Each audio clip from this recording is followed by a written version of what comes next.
시청자 여러분 안녕하십니까? 출범 2달을 맞이한 이재명 정부가 노동 분야에서 어떤 정책을 펼칠지 관심이 모아지고 있습니다. 이재명 대통령은 SPC 산립 공장을 찾은 데 이어 국무회의에서 포스코 ENC 건설 현장 사망 사고를 강하게 질타하기도 했습니다.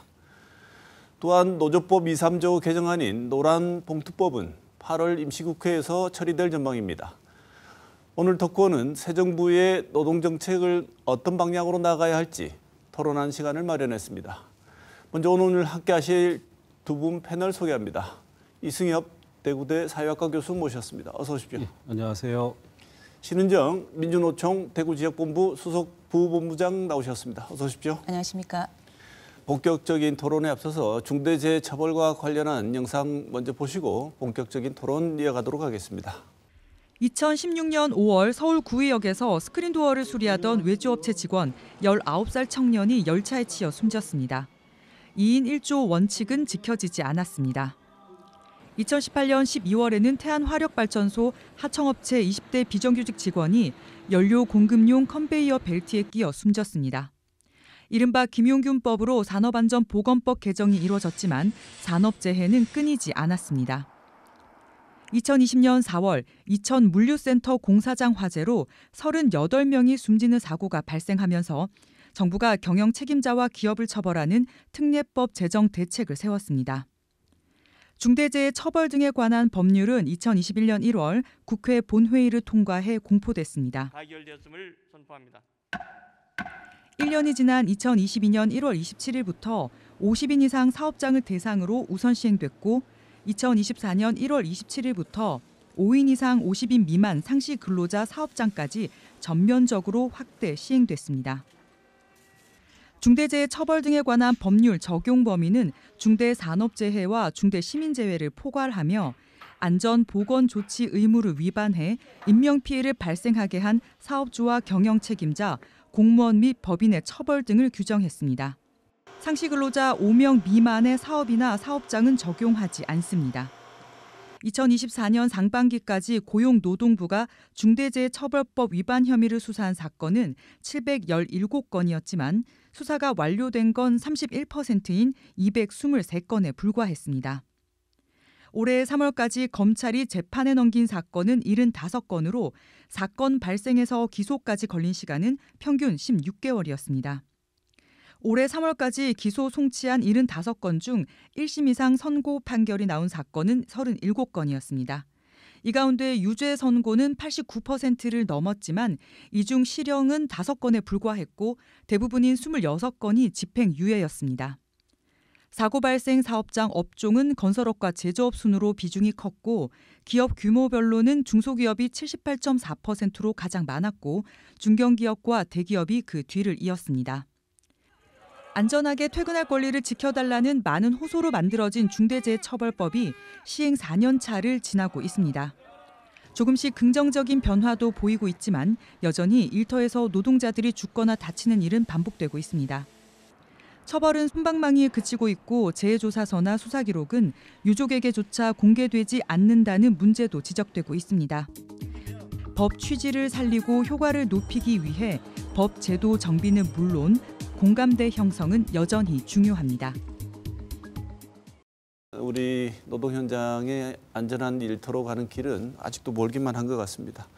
이 문제를 먼저 짚어보고 그다음 논쟁이 되고 있는 노란봉투법에 대해서 자세히 한번 얘기를 나눠보겠습니다. 산재 사망 사고 이재명 대통령은 초강력 대응을 하는 기조로 주문을 하고 있다고 보도들이 되고 있습니다. 실제로 이 대통령이 강하게 질타를 한 뒤죠. SPC 그룹은 질책받은 뒤 8시간 초과 야근 없애기로 했다고 합니다. 결정이 좀 다소 이례적으로 빨리 나온 것 같기도 한데 어떻게 평가하시는지 먼저 현장이 좀 더 밝으신 신은정 부본부장께 먼저 말씀 여쭙고 싶습니다. 어떻게 네. 평가하십니까? 제가 좀 이렇게 패널을 좀 준비를 해왔는데요. SPC 그룹이 2022년에 이제 사망 사고가 난 후에 1,000억이라는 돈을 이제 안전 경영에 투자를 하겠다라고 밝혔습니다. 그래서 살펴보니까 올 상반기까지 90%가 넘는 금액을 이제 투자를 하긴 하였습니다. 그런데 사망자는 계속 발생을 하고 또 사망사고 외에도 현장에서는 산업재해로 신고된 건수가 500건이 넘는 건수가 2020년부터 작년까지 신고되고 있습니다. 지금까지 이제 집행된 안전경영의 투자를 살펴보니까 실제로 이제 투자된 쪽이 시설 설비 교체 이런 쪽으로 주로 투자가 되었고요. 안전하게 현장을 이제 바꿀 수 있는 뭐 사람에 대한 투자, 그러니까 2인 1조를 한다든지 아니면 노동 시간을 줄인다든지 노동의 어쨌든 강도를 낮출 수 있는 사람에 대한 투자는 잘 보이지 않는 것 같습니다.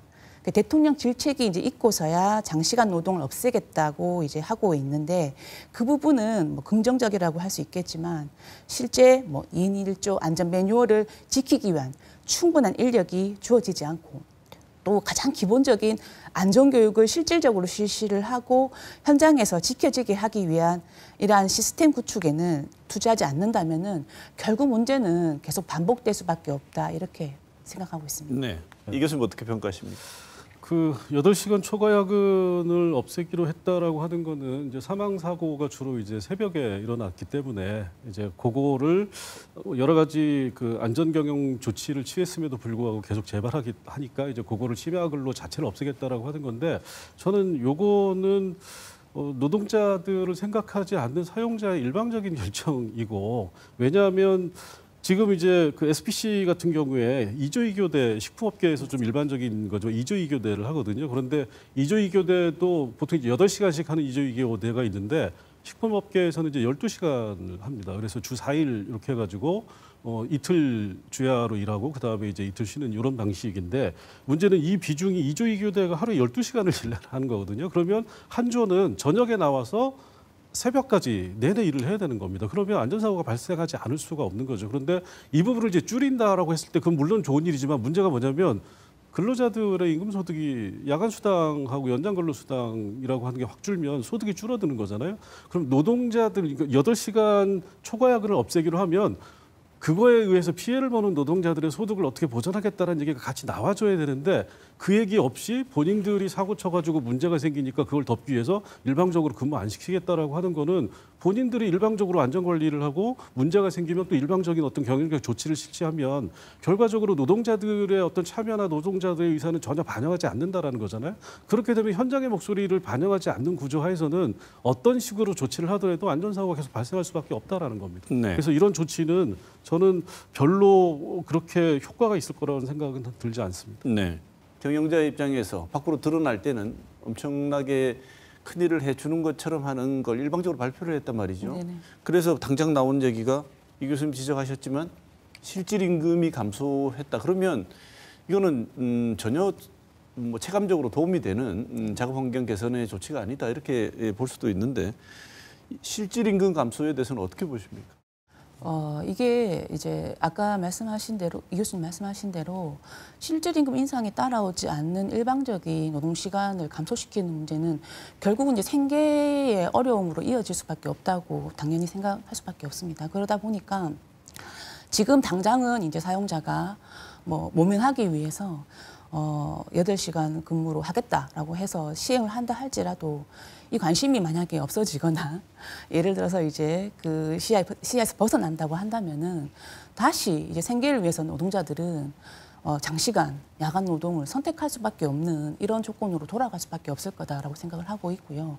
그러기 위해서는 조속하게 어쨌든 실질적인 노동 환경을 바꾸면서 실질 임금이 감소하지 않도록 하기 위해서는 노조랑 교섭을 하고 임금 인상이나 다른 안전 시스템 마련들을 위해서 같이 구축을 해나가야 된다고 생각합니다. 어떤 대안이 있을까요? 노조랑 만나서 대화를 해야 된다. 실제 이제 SPC 그룹은 노조 탄압으로 유명한 사업장입니다. 부당 노동 행위를 만회한 사업장으로 알려져 있는데요.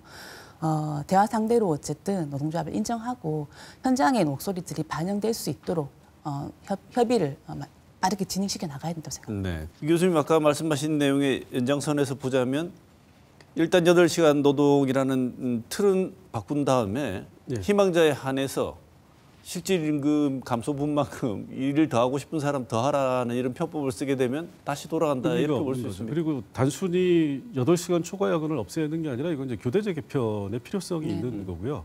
그 교대제 개편을 할 때 임금 손실이 발생하지 않는 방식으로 교대제 개편을 해야 된다. 그리고 저는 물론 이제 이게 비용이 들어가는 거지만 이걸 산업안전 비용이라고 생각을 하면 그 정도 비용은 충분히 감내할 수 있다. 그리고 식품업계가 특히 이제 이 SPC가 임금이 높은 기업은 아니거든요. 예를 들어서 임금이 높으면 임금 손실이 있는 교대제 개편을 해도 상관이 없습니다. 그런데 임금이 낮은 수준에서 임금 손실을 가져오는 교대제 개편이나 근로시간 변경을 하게 되면 저임금 노동자가 받는 타격은 굉장히 크게 되는 거죠. 이재명 대통령이 포스코 ENC 같은 경우에는 사망 사고가 난 것에 대해서 미필적 고의에 의한 살인다라고 표현을 했는데 대통령의 이런 인식과 행보 어떻게 평가하시는지요? 신은정 부본부장 먼저 말씀 주시죠. 네, 뭐 터널이 무너지고 있는데 작업자를 투입한 신안산성 공사 그리고 이제 이동식 크레인에는 사람이 타면 안 되는데 태워서 작업을 하다가 죽음에 이제 이르게 만들었고요. 또 안전 점검이 안 끝났는데도 정기 점검을 하다가 또 다시 이제 의식불명 사고를 내는 광명 고속도로 공사, 며칠 상간으로 집중해서 사망 사고가 발생을 했는데도 충분한 안전 점검이나 적절한 사고 조치 예방 조치를 하지 않고 이제 공사를 또 재개한 것이죠. 이런 부분들은 경영자의 이제 안전 무시를 하고 안전에 돈을 쓰지 않아도 안전은 돈을 쓰지 않아도 되는 비용이다라고 하는 인식에서 발생한 문제라고 생각을 하고요. 대통령이 말했는 미필적 고의에 의한 살인의 가장 중요한 요건은 충분히 예방할 수 있었는데 그렇지 못해서 사건들이 일어난 것이라고 할 수 있습니다. 그래서 매우 저는 동의되는 지점이긴 합니다. 네, 이것은 어떻게 보십니까? 당연히 사망 사고에 대해서 대통령이 어떤 언급을 하는 거는 당연하다라고 생각을 합니다. 다만 이런 방식으로 생각 없이 언급을 하는 거는 아니다라고 생각을 하는데요. 그러니까 이런 방식의 선택적 분노는 오히려 이런 문제를 해결하는 데 아무런 도움이 되지 않는다. 예를 들어서 중대재해처벌법이 2022년도에 생기고 나서 지금 현재 사망자가 한 사업장에서 얼마나 많이 생겼는가를 보면 대우건설이 11명이 사망을 했습니다. 현대건설이 10명, 그다음에 DLENC 옛 대림산업이 9명, GS건설 5명이거든요. 포스코 ENC 이번까지 해서 5명입니다. 자, 그러면 면허 취소까지 얘기가 나오는데 포스코 ENC에 대해서만 선택적으로 이렇게 분노해서 제재를 할 것이냐, 아니면 여기보다 훨씬 더 많은 사망자가 발생한 다른 사업장들은 어떻게 할 거냐, 그런 거를 생각하고 얘기를 해야지 제도적으로 정책적으로 어떤 조치를 할 건가를 대통령이 얘기를 해줘야지 이렇게 국민들의 감정에 호소하는 방식으로 얘기하라는 거는 어느 누구에게도 도움이 안 된다고 생각합니다. 네. 면허 취소 같은 얘기를 들을 만큼 그쪽만 잘못한 게 아니다 이렇게 말씀을 주셨는데 보도가 계속 이것만 나오고 있습니다. 이 4월 달에 대구 주상복합 신축 현장 추락 사고 등 해서 올해 들어서만 4차례 사망 사고가 있었는데요. 어쨌든 이런 일이 계속 반복되고 있는데 짧은 시간 안에 이런 사고가 반복되는 이유는 뭘까요, 교수님? 저는 두 가지라고 생각을 합니다. 첫 번째로는 산업안전보건이 생명과 관련된 어떤 조치다라고 하는 거를 생각하지 않고 경영계에서는 비용으로 생각을 하는 거죠. 그러다 보니까 산업안전보건과 관련된 거는 어떻게 하든지 간에 비용을 들이지 않는 거를 어떤 자기네들의 좋은 경영이라고 생각하는 경향이 있고, 두 번째로는 산업안전관리에 대해서 여러 가지 이제 그 규제가 들어오고 이렇게 제도가 만들어지면 그거를 하기 위해서는 산업안전관리는 결국 현장에서의 문제인 거잖아요. 그러면 현장에 있는 현장 노동자들의 참여를 적극적으로 어떤 산업안전 조치가 필요한가를 받아들이고 그거를 제도화시키는 방식으로 산업안전관리가 이루어져야 되는데, SPC에서도 마찬가지지만 현장 노동자를 배제하고 경영자가 일방적으로 자신들에게 어떤 면책을 할 수 있는 방식으로 이거를 자꾸 운영을 하다 보니까 산업안전보건 관리가 안 되고 산재가 계속 발생하는 거로 볼 수가 있는 거죠. 네.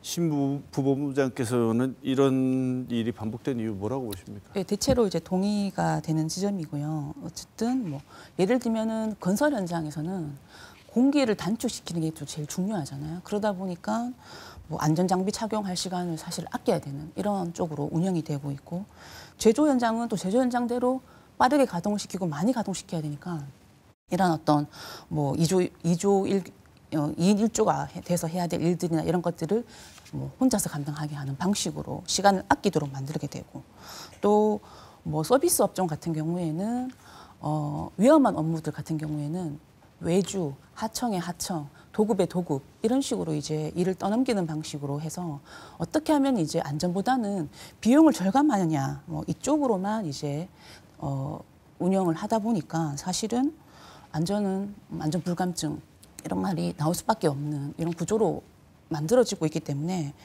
뭐 이것은 계속 반복될 수밖에 없는 구조로 이대로 가면 갈 수밖에 없다 이렇게 생각을 합니다. 네, 기업 입장에서 볼 때 그런 정도의 비용을 지출하게 되면 기업이 운영에 필요한 경영상의 이익을 현저히 침해당해서 예. 운영이 안 될 정도가 된다라고 예. 주장을 하고 있습니다. 어떻게 보십니까?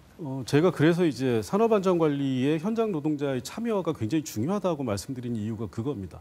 그러니까 그 산업안전관리를 사용자가 하게 되면 모든 필요한 요소라고 하는 거에 모든 비용을 지출을 해야 되는 거잖아요. 그런데 현장 노동자가 참여하면 정말로 현장에서 산업안전과 관련해서 중요한 지점들, 그러니까 모든 곳에 비용을 쓰지 않아도 된다라는 거죠. 그러니까 어떻게 보면은 사용자가 현장 노동자들 산업안전관리에 적극적으로 참여시키는 것이 비용적인 측면에서 도움이 되는데, 문제는 뭐냐면 이 사용자들이 이 노동자들의 참여라고 하는 거를 경영권에 대한 침해로 생각을 해서 자꾸 배제하려고 든다라는 겁니다. 그래서 2022년부터 중대재해처벌법 시행하고 있지 않습니까?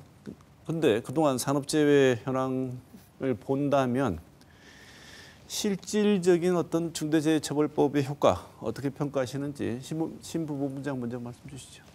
네, 현장에 이제 3년째 이제 도입이 돼서 시행이 되고 있는데요. 이 법이 도입되면서 이제 긍정적인 효과도 있다고 생각합니다. 왜냐하면 그래도 이 법이 있으니까 현장에서 산업안전보건 체계가 없던 데서는 좀 생기고 이렇게 굉장히 면피하면서 하던 것들은 실질적으로 어쨌든 하기 위한 시스템을 좀 갖추기 위한 노력들이 현장에서 조금씩은 있다고 생각합니다.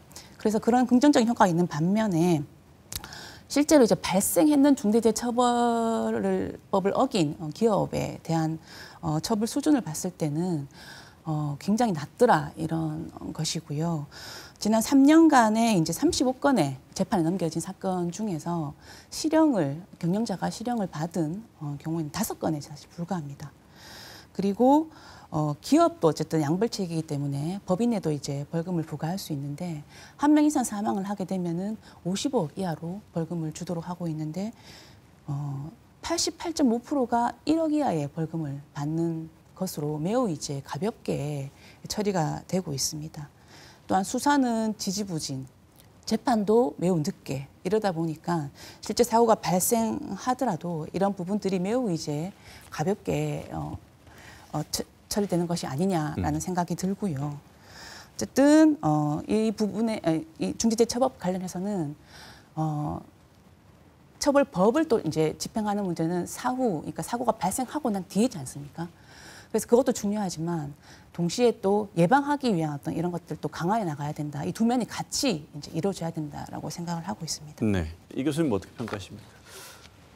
원래 중대재해처벌법은 이제 말에는 처벌이라고 되어 있지만 이건 중대재해 예방법입니다. 그래서 그러니까 처벌을 하기 위해서가 아니라 이런 처벌이 있으니까 너네들 조심해라라고 하는 측면에서 이제 나온 법이었고, 그런데 이제 여기 그 법 제명 이름에 처벌이라고 하는 말이 들어가 있다 보니까 이제 이 경영계에서는 이러면 우리 기업 못한다라고 하는 식으로 이제 굉장히 많이 얘기를 했는데 지금 이제 2020년 도입 이후에 이걸 보면 통계상으로는 약간 이 산재 사망자 수가 줄어들고 있어요. 그래서 2022년에 611건에 644명이 사망 사고가 있었는데 23년에는 584건, 약 600명.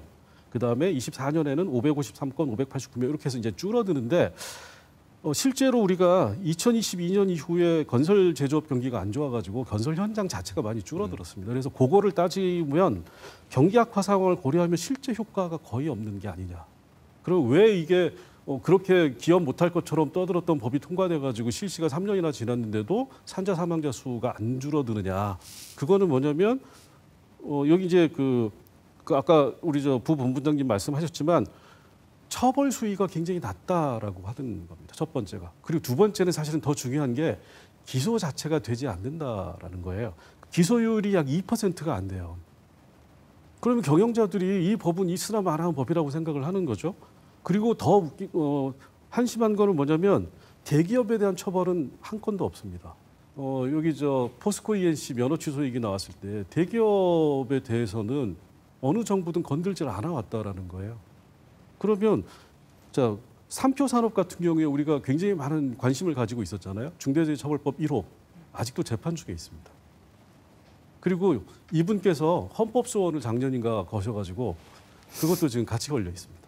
자, 그러면 중대재해처벌법의 효과라고 하는 게 제도를 만들어 놓고 정권에서 이 제도를 어떻게 집행할 것인가, 어떻게 이걸 효과적으로 운영할 것인가에 대한 생각 없이 제도 만들었으니까 우린 다 할 일 다 했다라고 손 털고 나가버리면 이 법의 제도라고 하는 게 효과가 아무것도 없는 거죠. 실제로 중대재해처벌법이라고 하는 것도 마찬가지죠. 제도로 만들어지고 나서 그 이후에 제도에 대한 사후적 관리가 안 되기 때문에 실제로 그 효과는 전혀 없는 게 되고 있다. 이렇게 네. 볼 수밖에 없습니다. 어쨌든 수사를 하고 하는 경찰, 그다음에 기소를 해야 되는 검찰, 여기에 대한 어떤 판단을 해야 되는 법원 사법부의 판단이 법이니까요. 법을 움직이는 주체들이 이 법을 만들었던 사람들의 입법 취지와는 어떻게 보면 공감이 안 되거나 오히려 이제 제도와의 역설이라고 이렇게 제도가 만들어지니까 경영계에서는 이렇게 하면 우리는 처벌 안 받는다라고 하는 핑계가 되는 거죠. 이 정부의 임기 내에 근로감독관 최대 1만 명까지 늘린다는 계획이고요.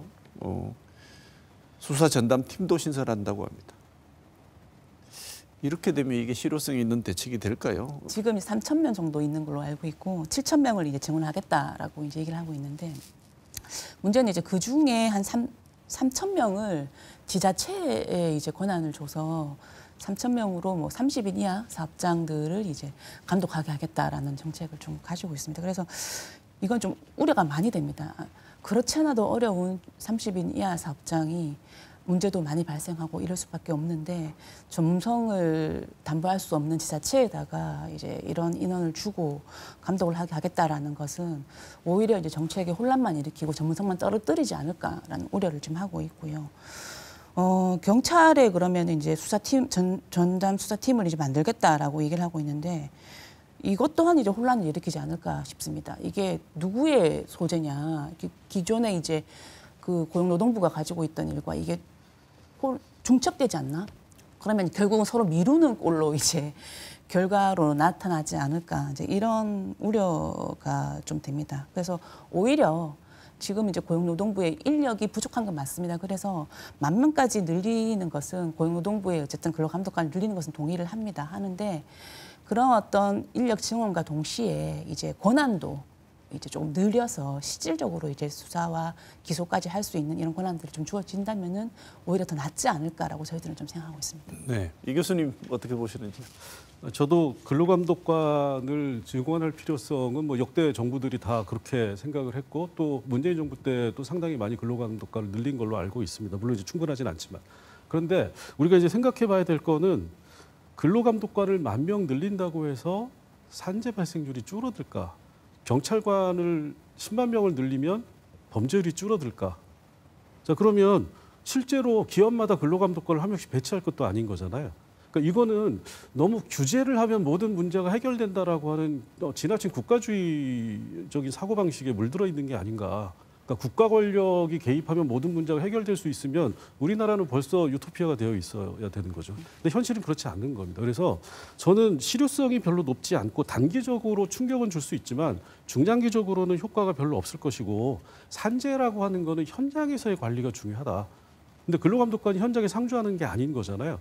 그러니까 사고가 나면 가가지고 뭐가 문제였다라고 하는 걸 얘기할 수 있지만 그 전에 어떤 거를 주의해야 산재가 발생하지 않는다라고 하는 거에 대해서는 근로감독관의 영역은 아니라고 봅니다. 산업안전보건협회라고 하는 게 따로 있고 산업안전 관리는 별도로 다 이미 하고 있는 거잖아요. 근데 그게 효과가 없는 거죠. 왜? 외부에서 와가지고 일회적으로 하는 거기 때문에. 그래서 아까도 말씀드렸듯이 기업의 산업안전관리에 현장 노동자나 노동자 대표 조직이 참여하는 제도화된 길을 만들어주는 게 훨씬 더 효과적인 거지 국가가 자꾸 이렇게 민간 영역에 개입해가지고 모든 거를 행정력으로 통제하려고 하는 시도는 별로 효과를 가져올 수 없다라고 생각합니다. 네.